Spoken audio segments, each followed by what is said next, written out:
All right, it's Bellator seated run. Let's go. Yellow deck, of course. So whatever, nothing crazy. White stake. We're playing for high score. We're not playing to survive. First hand is always just looking for a house or a straight or something similar, just so we can one shot it. No biggie. We have the money. I consider blackboard here, but I think it's better just to get like a standard joker. The things you're looking for early are money and malt, so we go for money here with to-do list. I make a mistake here. I should not be playing that king, because I realized that I could have had like another meaningful hand here, but it doesn't end up mattering as we will find a straight.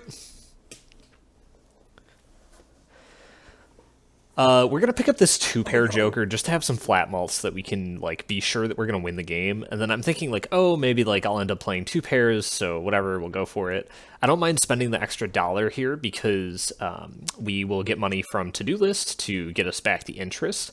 But then I almost whiff on this blind immediately and lose the run to Ante one. Luckily, we eventually run into something that we can use, but not until we have a little heart attack first. Moving on, we are going to... Oh, yep, high roll on this Emperor. We are going to eventually pick up this Greedy Joker just for some more flat malt, although I think we run back the Judgment first as well. Yes, I hate shortcut. I never want to play straights, so I'm eventually going to get rid of this, but for now, it's fine. It's money, if nothing else. And I'm thinking just the best way to upgrade my deck at this point is just to get rid of cards that I don't want, because I didn't have any way to upgrade anything that I really cared about there. Magician, on the other hand, is the best card in the game, so we're going to use Magician, and then we're going to turn another one of those 10s into a lucky 10 to give us a little bit of direction on this run. That makes the Diamonds Joker an easy pickup, so we have a little bit more flat malt, and now we're starting to cook with gas. We're still doing two-pair, we're still doing full house things, so three of a kind makes a lot of sense, and we have our luckies here, so any incidental value we get off to-do list is still good, so we're going to keep that around. And I haven't made a decision about shortcut yet, but I get the feeling that I'm not going to want to play it. Mail-in rebate is also just like really, really good money, and finding another Magician gives us even more direction for kind of what we want to do here, which is to just play a bunch of 10s, because I keep running into the 10s, and the lucky 10s. So I'm going to keep doing that. We are just playing a bunch of hands, because I believe it's high card is what's triggering to-do list here. So we're just trying to make some money off that. And then we get the 4 of a kind 10s. We hit a $20 bill on the 10, so we're good to go. There's a lot of options here. Mostly Venus and Buffoon pack here. I could go Runner. I don't think I'm really committed to it. I hate it so much. But this Fortune Teller looks pretty free, and I don't want the shortcut anyway. So we're going to do that. Standard pack whiffs. There's nothing really exciting there. But we do find Cartomancer, which is maybe my favorite Joker in the game, aside from Constellation that we'll get later. Cartomancer is really, really good Ante 2, as this will give us a lot of time to fix our deck and to do to really make decisions about what we want to do with that. Hanged Man lets us get rid of the last 7s that we have in there, and again, we're just digging for these lucky 10s. I realize I can make them all diamonds, so let's do that, because we have the Diamond Joker. This will set us up incidentally later for a Flush 5 build, which we are going to do. And here I'm just kind of considering my options. Obviously, the Clubs Joker is terrible, and so I go for the Moon just because it's like also like really dependable income. And right now I'm just trying to get as much money as possible so that I have a lot of options later in the game. And then after that, I can kind of decide what I really want to do with this deck. Again, we do already have this like lucky 10 thing shaping up, which is really nice. And that means that we're going to get a decent amount of money, so, we can continue to work with that.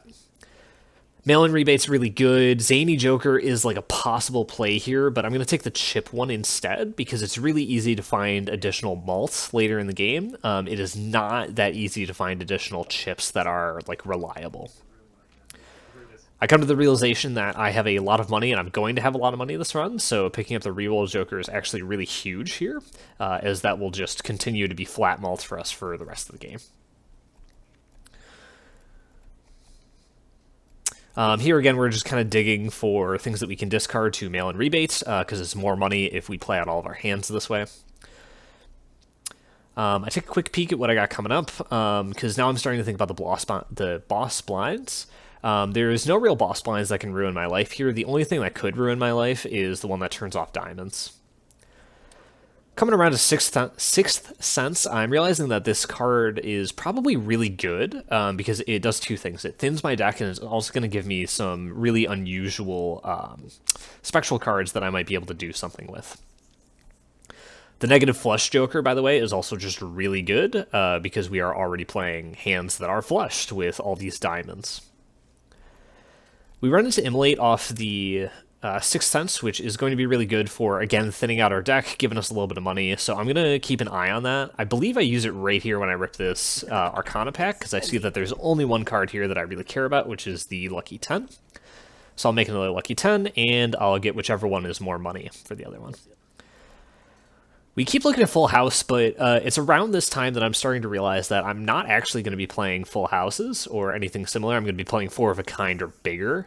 So we're just going to keep picking up Death and other cards that'll let me do that. This Crystal Ball pickup is really important because I have Cardomancer, so I want to make sure that I am getting a new tarot card every single round, and giving the extra space for that is really good. We run into Flush 5 for the first time here, and it's already the biggest planet that I can do, so we're going to pick up the Flush 5 planets and keep going. Deja Vu and Cryptid are really good finds on this Spectral pack here, as they give me a chance to make my Lucky 10s even better by making them trigger additional times, so we're going to do that. Cardomancer has picked me up a Sun here, and you're going to see me hold on to this for a very long time. The reason that I'm interested in keeping this Sun is because I know that if I run into that boss blind that turns off my diamonds, then I'm going to need it to be able to play a hand that scores. Except apparently I immediately sell it. I think I pick up another one a little bit later for the same reason, so when you see that, you'll know why. I really want this Oops All Sixes because the whole deck is lucky, and I also really want this Cavendish, this Michael, because it's going to turn into a Cavendish eventually. I run into Incantation off the 6 here, which it doesn't do anything for me. It's going to add too many cards for what I really want to do here, so I'm just going to get rid of it. We flush 5 it up, and Michael goes extinct immediately because of our Oops All Sixes. Also, I ran into a really good Wheel of Fortune back there, which, again, Oops All Sixes makes better. The Times Malt thing that I just rolled past was the straight one, if I'm not mistaken, which I obviously don't need. I considered the Wheel of Fortune for way too long before realizing that it is not good for me.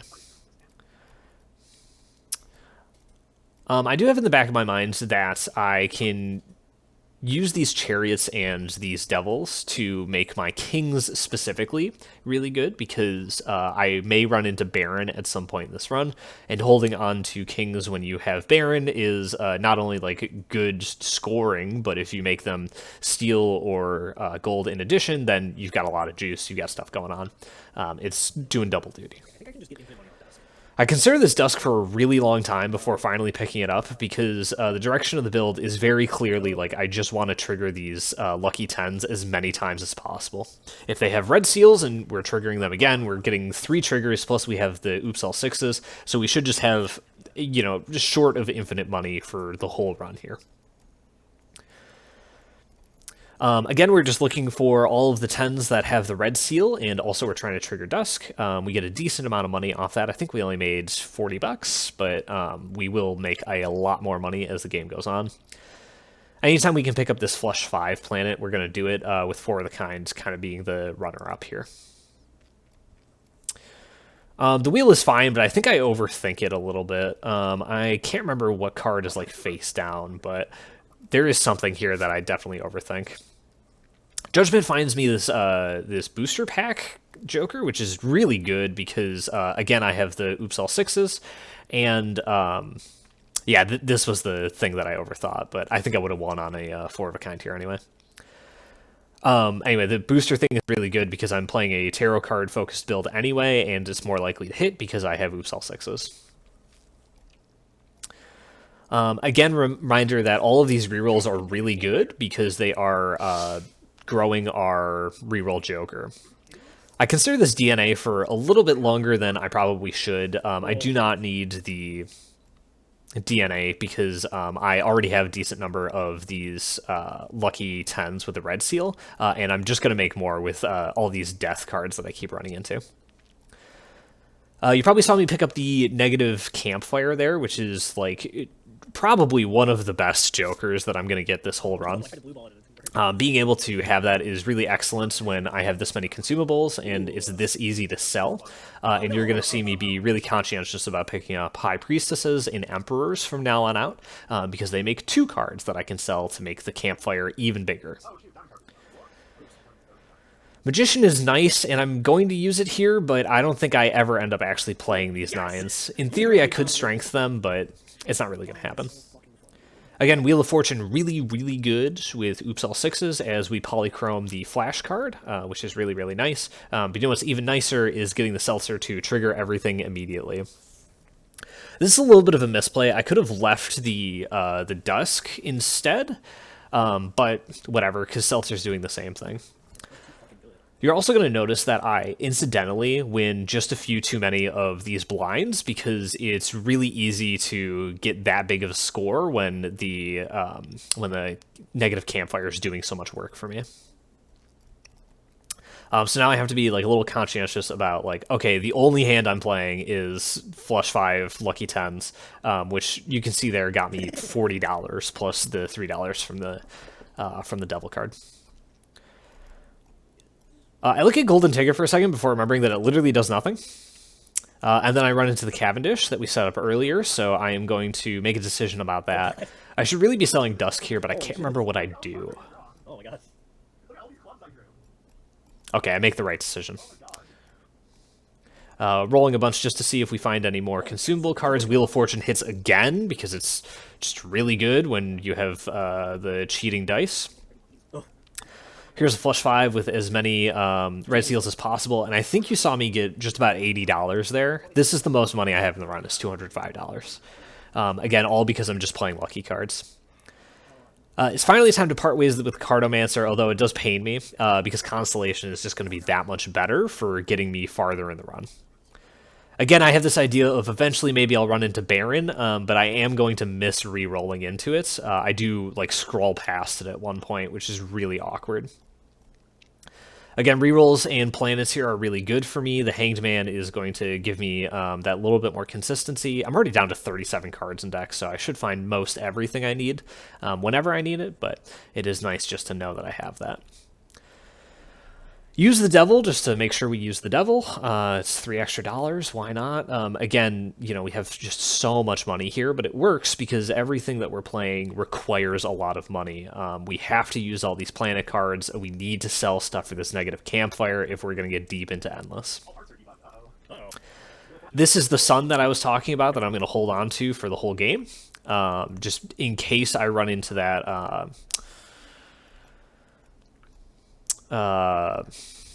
that boss blinds that disables the, what's it called? Disabled diamonds, but that's actually never really going to matter. Again, you can see me use the Priestess there, but sell everything on the Emperor. So selling the things from the Emperor is going to make the campfire bigger. Using the planets from Priestess is going to help me scale the Constellation.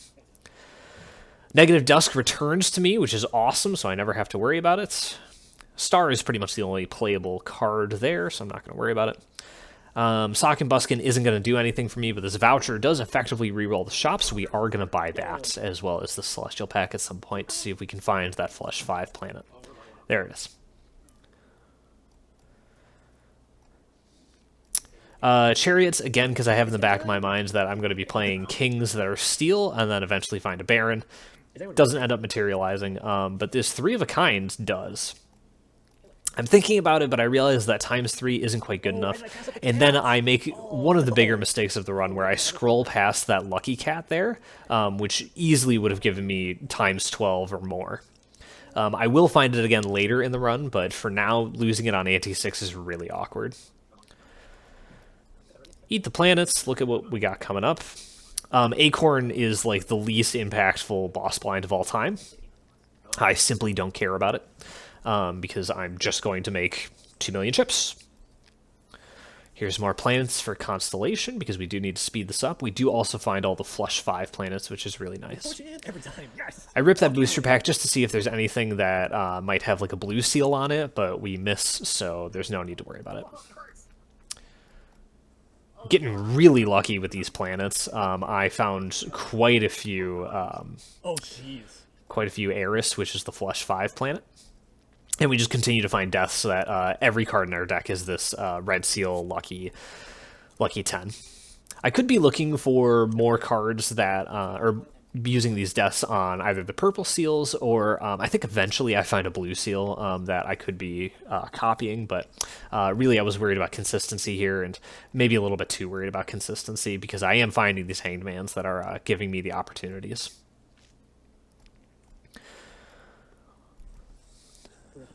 Nothing really to say here. Business as usual. Buy every planet that we see. Keep re-rolling. Everything scales anytime we spend money, and we get tons and tons of money because, again, we have all these lucky cards. Here we're not really fucking around. We're basically just going to go for as much money as possible with 5 Red Seal 10s and as many gold cards in hand as we can get. The order of my jokers could not matter less. I remember checking my seltzer a lot at this point just to see how close it was to done. But I ended up having just so many rounds with it because it lasts for 10 rounds effectively when you one-shot every round. More Hanged Mans here just to make the deck a little bit more consistent. I do consider this Space Joker, but there's really no space in my Joker slots for it. Everything else is just better here, so we're going to pass it up. You'll see I have a Justice and a Fool in my consumable slots right now. The reason I'm holding on to these for so long is because I know that at some point the difficulty is going to scale where I am going to need a bunch of glass 10s with these red seals to get anywhere close to the amount of score that I need to win. So I'm going to hold on to that so that I can change up a bunch of these later in the run. But I think I do kind of hold on to it for a pretty long time here. Kind of a low roll on the lucky cards here, so we only get about 20 bucks on that run, but that's okay because we immediately find death to give us a little bit better fixing. Again, money is so cheap here because I'm just getting 20, 40, 60 bucks every time I play. So instead I'm going to death that purple seal. We can afford to Hangman some of our regular lucky 10s now because they don't have red seals, and we just want to play the ones that have red seals, and then we want to turn everything into a red seal one. Or, ideally, into a steel card that we can hold for when we do this Flush 5 hand. Something like $60 in total there. I do see this voucher that I am going to end up picking up just because the interest is nice. It's going to be $5 more every round forever. And spoiler alert, there's going to be a few more rounds. The dagger is very funny, but not playable. So instead, we just, business as usual, buy every planet we see, keep re-rolling. We pick up this Magician just to sell it. And this hand I wanted to draw a little bit more attention to. I'm trying to remember why.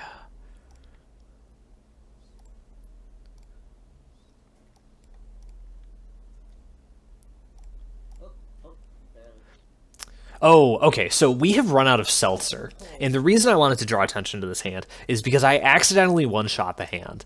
I'm thinking, alright, I want to play this Flush 5 with all the red steel lucky 10s, but I can't do that if, or rather, I could get even more value if I could hit a single lucky card first. So I try to do that, and then end up killing the blind instead. The cat comes back to me, and this is a huge plus because this ×4 family Joker is not going to be enough compared to the cat, which is just going to scale so much faster because that's all that my run does. And then I realize, oh, I have an extra empty Joker slot. I can just put it in the empty Joker slot. So I do that instead.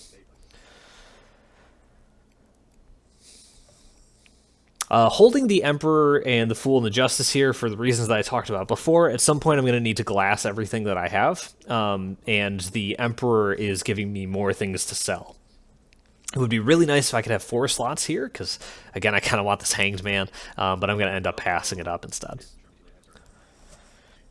Eat the planets, keep going. Psychic is normally kind of an awkward one, but it truly doesn't matter here because we want to play 5 cards anyway. I'm looking at the strength because I do have this queen that I can turn into a king, again, if I ever find a Baron angle, but I don't think it's really going to happen. If we do find a Baron, then we are going to want to put it over the family, this ×4 Joker in the second to right slot, because Campfire is just doing so much work for us.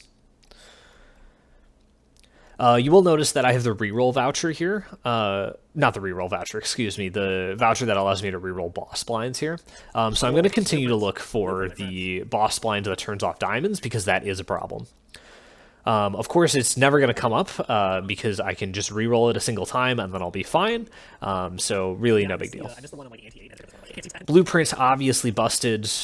You can have it copy literally any Joker here, and it'll be good. It's currently copying the Constellation, as the Constellation's at like a ×8 or something insane. ×5.7, it looks like. But later it will be copying the Lucky Cat, as I'm just triggering the lucky cards so many times. I seriously considered turning my 9s into 10s here, but then realized that that would turn off the flush aspect there, and I don't really want to do that. Now, what I should be doing is I should be putting this trance on the king, on the Steel King, and then I should be cryptiding that instead. Because I really want to have a bunch of Steel Kings that do other things when they're held in hand, but of course I kind of miss here. This is around the point in the run where I am starting to lose a little bit of focus. It's only been about 20 minutes in the video, but it's been closer to 45 real time.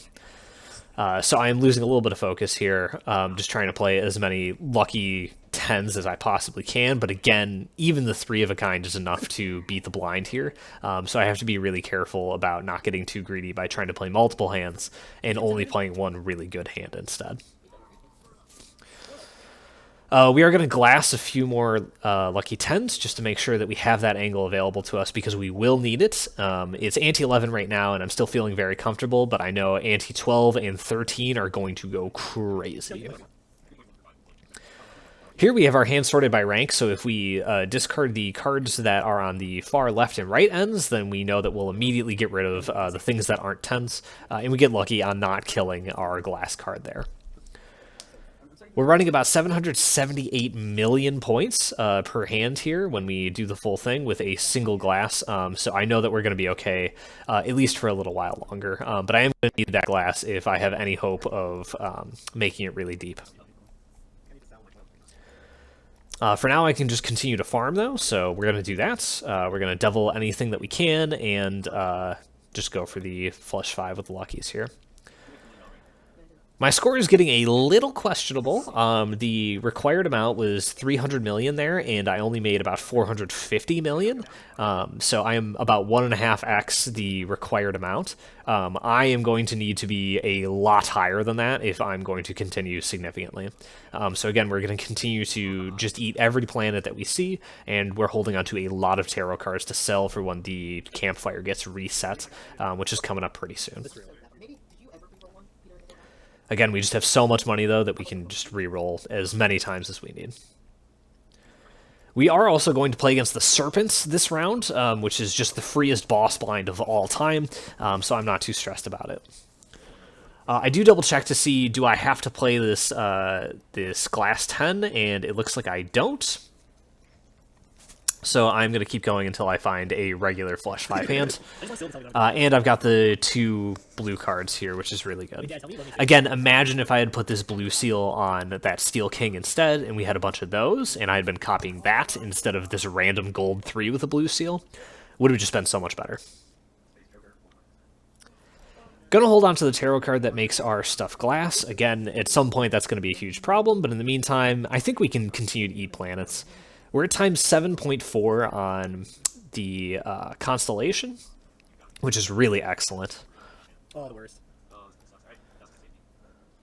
We are going to hold on to this Emperor, but we do need to make space for this planet card that we're about to pull up. In the meantime, I just want to hold pretty much every card in my deck in my hand, because again, Serpent gives you 3 cards no matter how many cards you play or discard, so we are going to make that happen.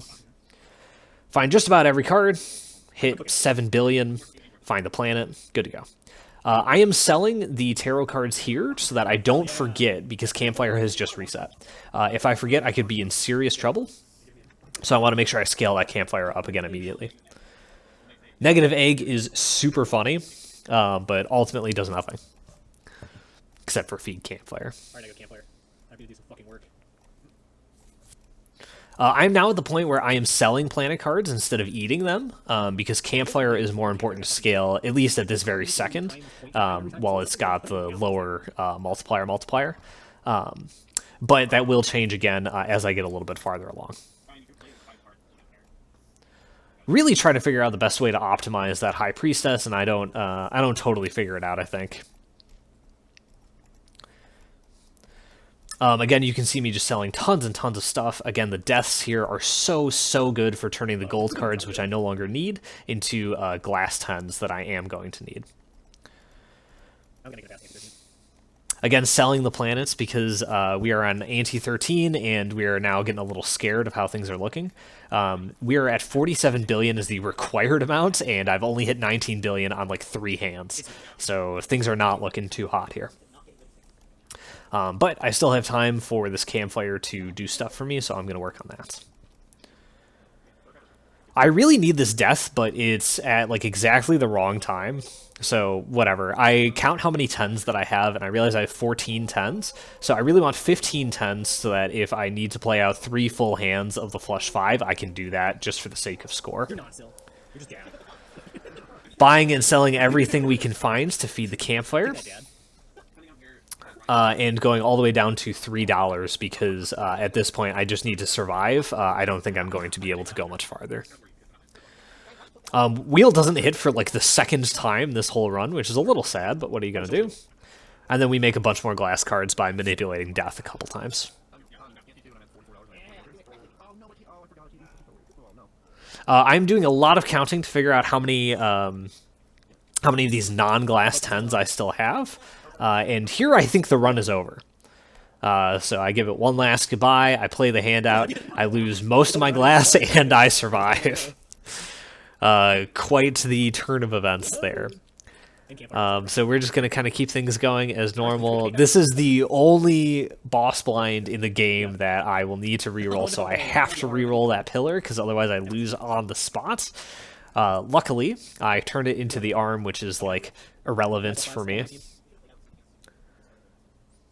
And by the grace of God, I get halfway there on the first try. So we play out one more hand. And with this last glass card, I will get there. Again, just playing as many of these lucky 10s as I can before I have to play my last hands. We do beat this ante somehow and go to 14. But now the Campfire has reset, and there's simply no way to keep going from here. I'm going to roll as long as I can. I'm going to find as many consumables as I can. I'm going to sell as much as I can. It's not quite going to be enough. I'm going to hold on to this Justice because I do need those glass cards so desperately. I'm not 100% that using the planet there is worth more than selling it, but who knows? I'm not really going to sit here and do the math. I've seen it like twice now.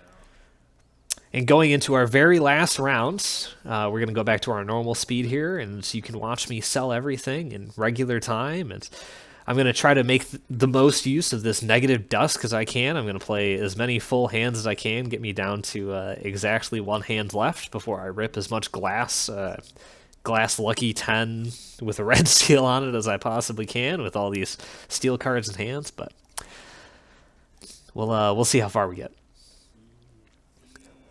This gold 3 is doing absolutely nothing for me. I keep counting the number of 10s I have. It is not looking good, y'all.